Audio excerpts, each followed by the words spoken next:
After studying this module, we shall be able to describe the concept of pricing policy, understand various pricing policies, know what are pricing strategies, learn what is discount pricing, analyze rebates. Hello students, let us study something about pricing policy. As students of commerce, you would appreciate the fact that whenever you have to acquire anything, you have to pay something for it. And what you pay for it is what we call as price. Price has to be optimum because if the price is too high, then probably the customers may not purchase the product. And if the price is kept too low, then also people may not purchase your product and you would also be losing a major part of your revenue. So firms have to decide upon the pricing strategy very carefully.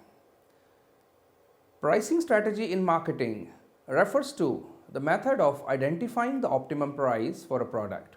All companies, large or small, base the price of a product and service on the basis of the cost that they incur for production, labor, promotion, transportation, etc. And then they add up their own markups and then finally decide upon the price. However, striking a right kind of a balance between the price along with other strategies and other elements of the marketing mix.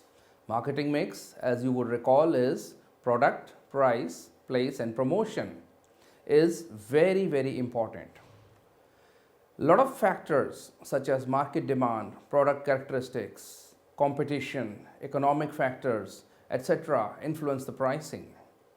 And in today's lecture, we are basically going to study how pricing fits as an element of marketing mix and how firms can use pricing for enhancing their profits as well as enhancing their market share. The pricing strategy tends to be a very important component of the marketing mix. It has got a twin effect upon the marketing of a firm. Firstly, it contributes to generating the revenue for the firm and contributes to the profit. Besides this, price also is a major influence in the consumer purchase decision making.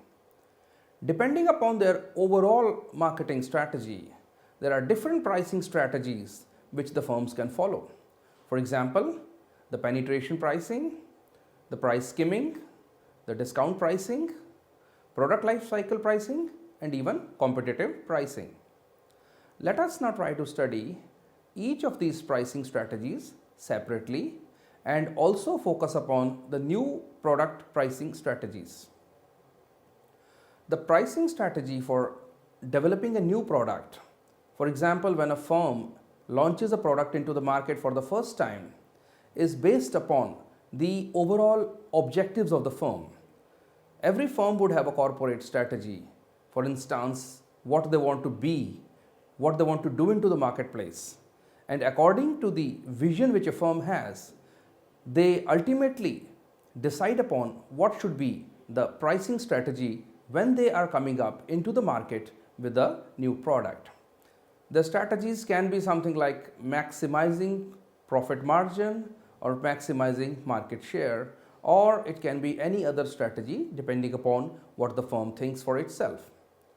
The most popular pricing strategies followed by the companies is called as market skimming price. Pricing is one of the most important elements of the market mix because it generates the revenue for the organization. All other elements of the marketing mix basically contribute to the expenditure. However, pricing is the only one which generates the revenue for the firm. Price must be the one which is supportive of the other elements of marketing mix and must reflect the demand and supply relationship. The pricing strategy is one of the most crucial components of the marketing mix, and firms can have different pricing strategies which they can follow. For example, the penetration pricing, the price skimming, the discount pricing, the product life cycle pricing, and even competitive pricing. We shall now move on to common pricing policies. One of the most important and crucial decisions that a marketing manager must make is to select a pricing policy. There are two pricing policies that are commonly used by almost all companies. These are 1. One price policy, and 2. Flexible price policy. In one price policy, the company offers the same price to all customers who purchase products under the same conditions and in the same quantities. Most companies use a one price policy because it makes pricing easier and customers like it. However, companies that hold on to a rigid one price policy also face the risk of being undercut by their competitors. A company using the flexible price policy offers the same product and quantities to different customers at different prices. For example, grocery stores might give special discount offers to its frequent shoppers. Flexible pricing has become easier because companies now have access to databases that keep track of different price scales. Flexible pricing is typically used in channel sales, in direct sales of business products, for luxury retail items, and for homogeneous shopping products.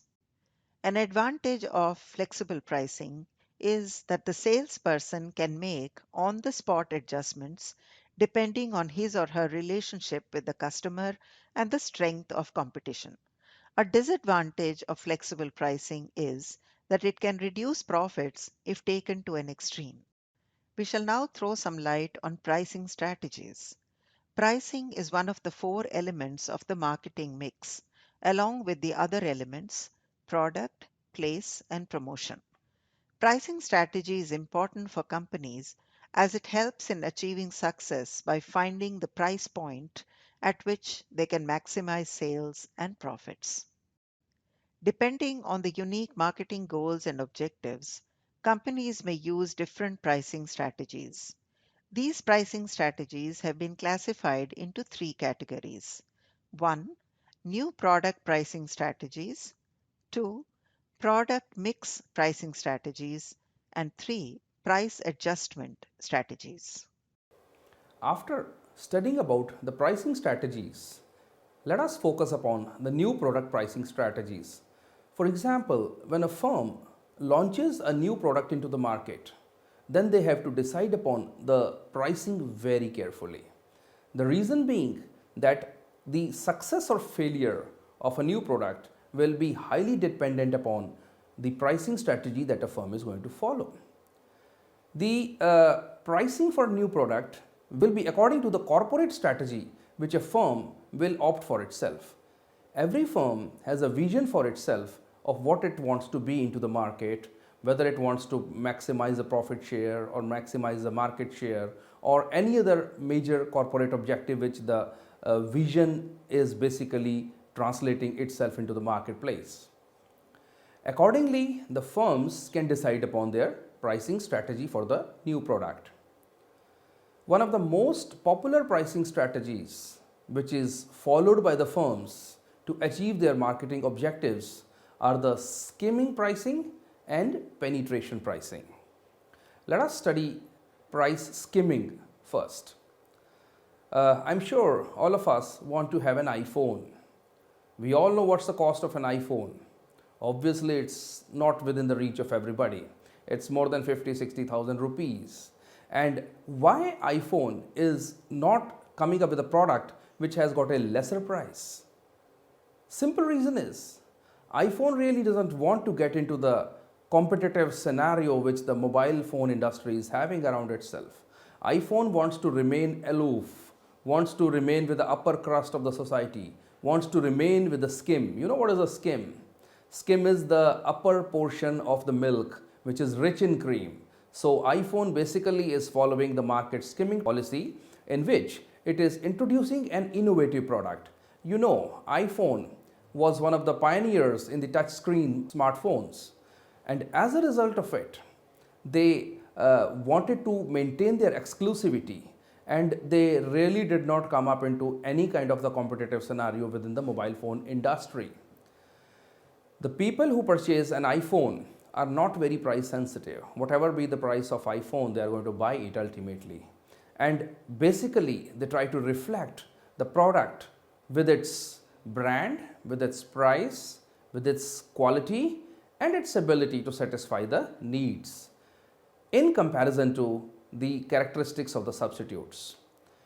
Initially, the price of a new product is kept high, and it is so high that it embeds the cost of production, the cost of advertising, and also contributes to the excessive cost which the firms have incurred in developing the new product in terms of research and development. Once the product stabilizes into the market, the firms may come up with a reduced price so that they can reach up to the wider markets. The stripped down versions, the lower versions of firms, or the newer versions of the firms remain with the market skimming policy. Rest of them come into the overall price sensitive market segments. The other alternative is the penetration pricing. So let's study another very interesting product, Micromax phones or carbon phones or Xiaomi phones. Now these phones do not follow the strategy which iPhone follows. These phones follow what is known as the penetration policy.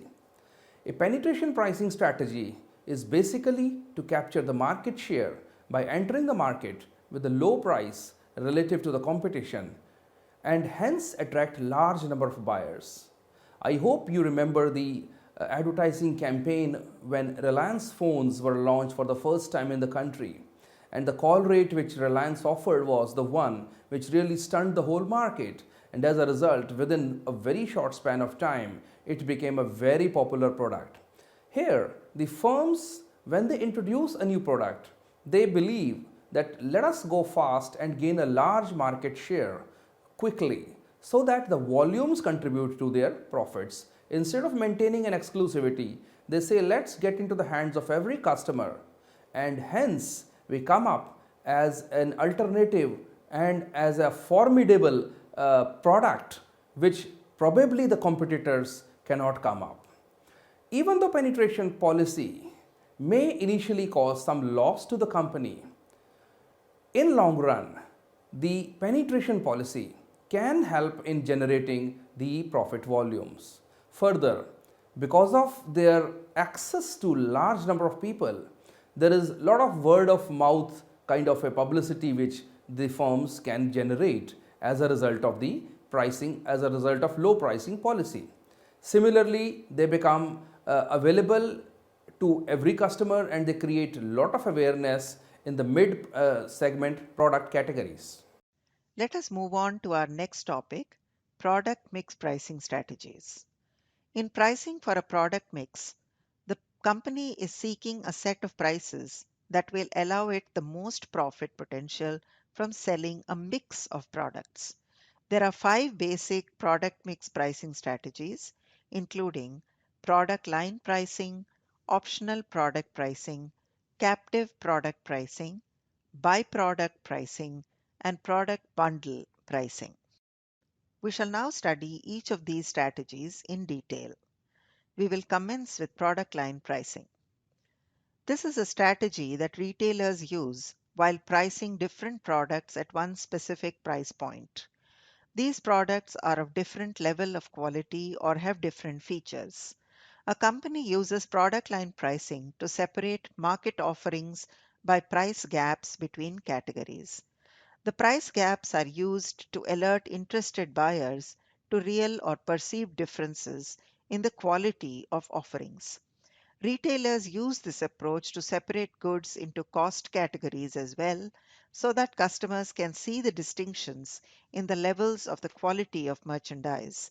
This strategy is also often used by the retailers to predict their profits and market based on choice of products by the consumers. Optional product pricing. This method allows a company to set a low price for its most basic product or service while offering desirable or needed add on accessories or services that are costly. This method allows the company additional ways to profit. Companies or industries using optional product pricing include airlines and cell phone companies. For example, airlines will charge for optional extras, such as guaranteeing a window seat or charging extra for additional luggage or extra legroom. Captive product pricing. Captive product pricing method is used by companies that market their own supplies for a main product when the main product is sold separately. Using this method, the company will usually set prices low for the main product but will have high markups on the supplies needed for using it. For example, makers of computer printers use this method by offering printers at relatively low prices, with printer ink cartridges being offered at substantial prices. In the case of services, the captive pricing method is called two-part pricing. Part 1 is a fixed fee for a basic service, for example, photocopy machine. Part 2 of the service is a variable usage rate, for instance, number of copies made. Byproduct pricing. Byproduct pricing refers to the products with little or no value which are produced as a result of the main product. Producers will seek little or no profit other than the cost to cover storage and delivery. Some examples of profit making byproducts include whey from cheese manufacturing and asphalt from the refining of crude oil. Product bundle pricing. This method uses the bundling of several products which are offered for sale as a combined unit. Instead of a consumer having to purchase each item separately, these items are packaged together and priced as one item. This is usually at a discount than what it would have been priced at when purchasing each item separately. This method allows marketers to include in a bundle some items that alone or separately might not be as popular with consumers as other items in the bundle. Price adjustment strategies. Many organizations usually adjust their basic prices considering the differences among the customers and rapidly changing environment. Discount and allowance pricing. Most companies adjust their basic price to reward customers for certain responses, such as early payment of bills, volume purchases, and off season buying. These price adjustments, called discounts and allowances, can take many forms such as cash discount, quantity discount, functional discount, seasonal discount, or allowances. Discount is a reduction in the price by the company on the purchase of its product, while allowance is the promotional money paid by the company to the retailer as per their agreement to feature or promote the company's product in some way. Segmented pricing. Companies use segmented pricing to charge different prices to buyers on the basis of differences in customers, products, and places. Some of the major forms of price fixing are targeted customer segments, the shape of the product price, location, etc. Under segmented pricing, firms charge different prices to different customers. The company sells a product or service at two or more prices, even though the difference in prices is not based on differences in costs. The variation of the seat charges in a cinema hall is an example of segmented pricing.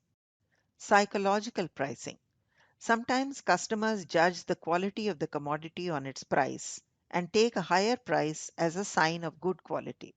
At times, customers do not even have information on the actual prices of products and they judge the quality of the product by its price. This type of behavior requires sellers to increase prices of their products despite the fact that real prices are low. Price says something about the product. A rupees 1000 bottle of perfume may contain actually only rupees 300 worth of scent, but some people are willing to pay the rupees 1000 because this price indicates that the product is something special. In using psychological pricing, sellers consider the psychology of prices and not simply the economics. Another aspect of psychological pricing is reference pricing. It is the price that customers carry in their minds and refer to when looking at a given product. We have recently had a very long festival season. First of all, we had Diwali, and then after that, we had Christmas, and then New Year, and then after that, a lot of new festivals are going to come up in the queue.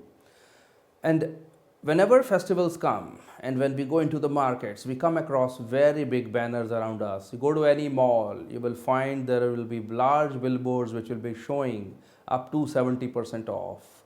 Now, what is this? This is basically promotional pricing.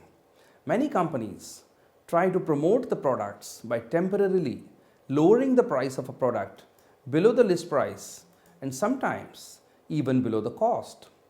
Promotional pricing can have different forms. It's basically a bait to lure the customers into the place where they are selling the products. Supermarkets and departmental stores. Usually they come up with this type of a policy. You will find a billboard which will say up to 70% off. And when you see this billboard, you will go there believing that probably this discount is for all the products. The products which will be having this heavy discount, they would be the one which will be very few in number or would be the one which may not be very popular. And the products which ultimately are differentials which are a good offer, they usually be priced according to the overall firm's marketing pricing strategies. Promotional pricing can have several forms. For example, the sellers can use a special event pricing. They can be sales, they can be discounts for very specific seasons, very specific occasions. Manufacturers will sometimes also offer cash rebates to the consumers who buy the product from the dealer within a specified period of time. For example, if you have an app of Flipkart on your smartphone, you will always find there is a deal for one day. Now, for that single day, they will be promoting the product, and for that day, they will be offering the product at a low price. Some of the manufacturers also offer low interest financing schemes, would offer longer warranties or free maintenance periods so that the consumer's overall price is reduced.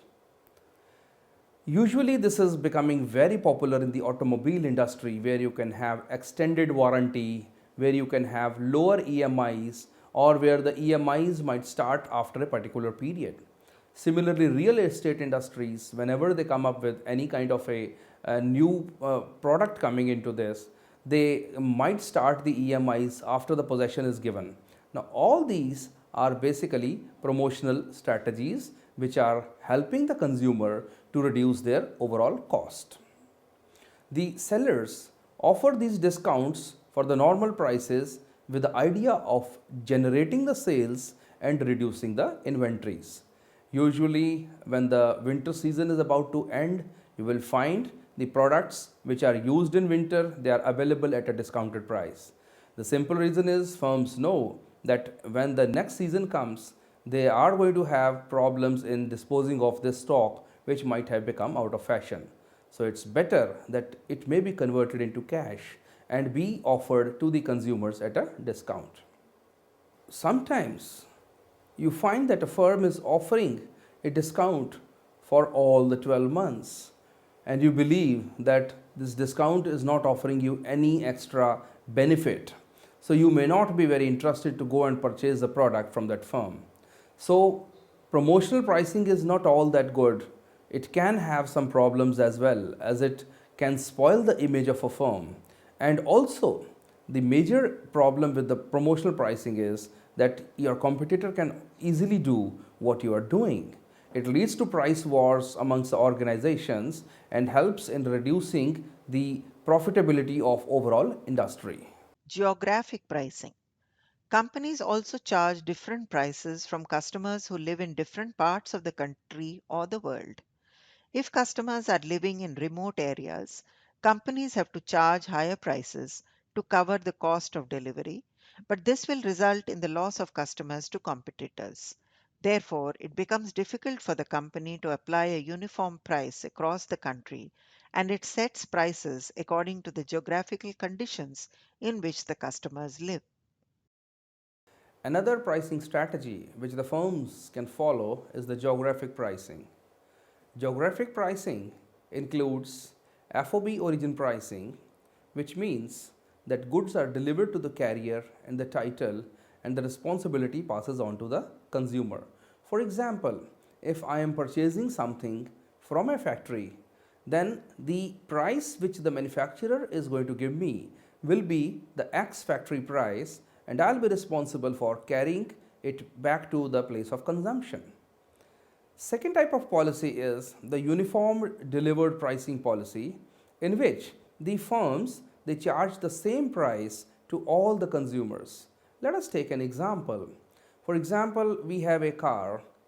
It has to be sold in Haryana, in Punjab, in Himachal and Uttar Pradesh, parts of upper regions of Uttar Pradesh.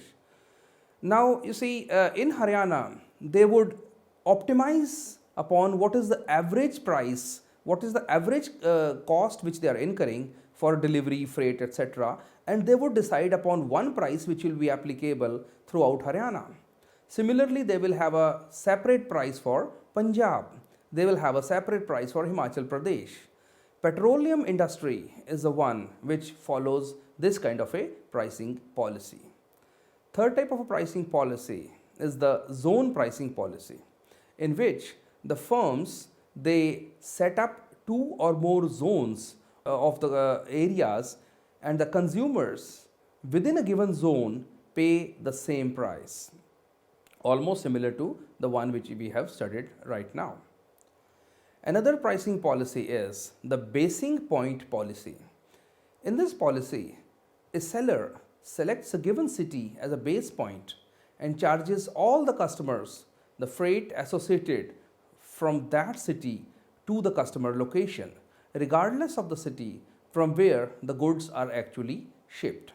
For instance, within an area, say a particular state, they would have a city which is almost equidistant to rest of the regions within the state.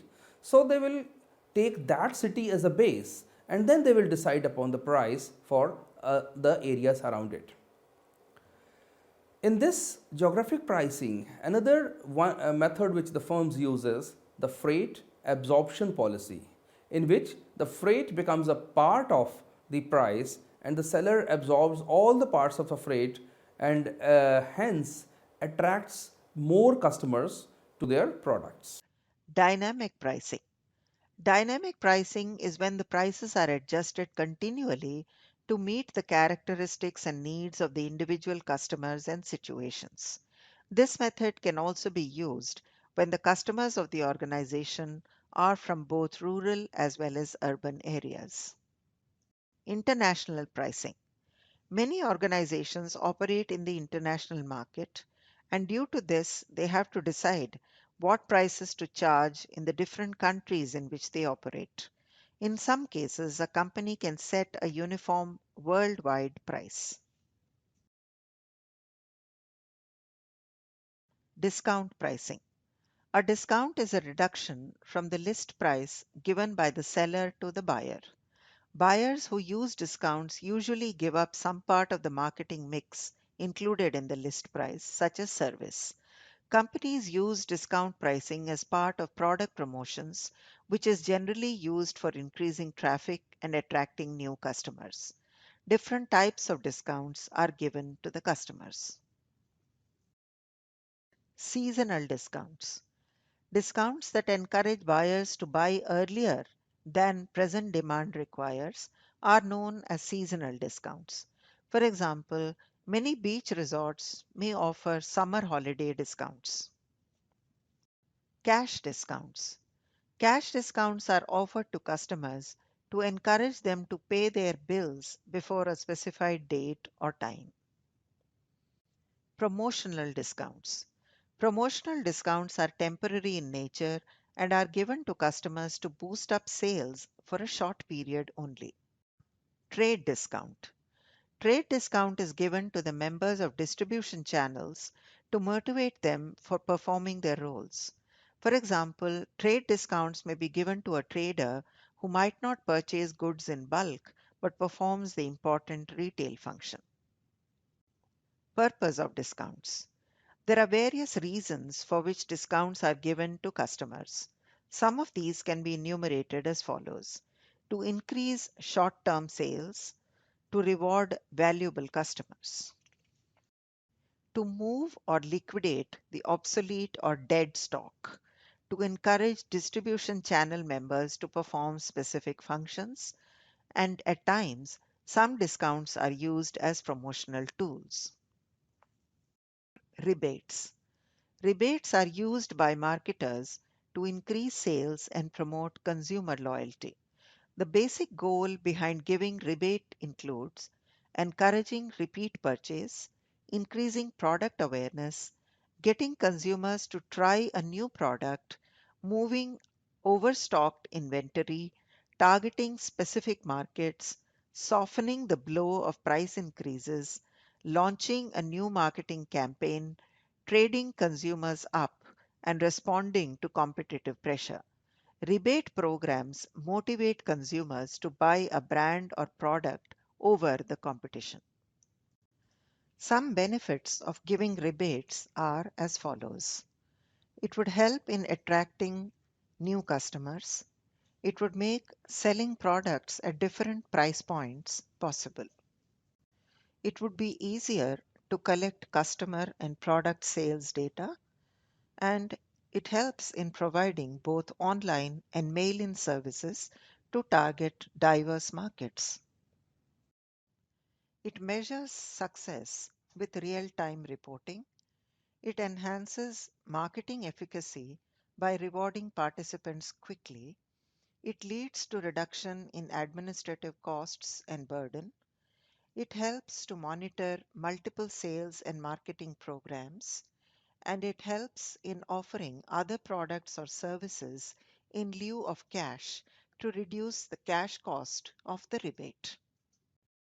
Rebate programs often use coupons as a redemption vehicle, but they add a twist to the usual coupon deal. In exchange for fulfilling certain requirements, consumers get cash back from the issuing company. However, instant rebates are becoming common. Here, the consumer gets cash from the retailer. In some cases, notably the auto industry, the money is used to subsidize the initial purchase. Rebates also suffer from some disadvantages.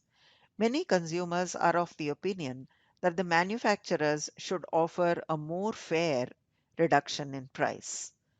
If by chance the consumer skips an expiration date or forgets to keep the sales receipt, then he cannot take advantage of the offer.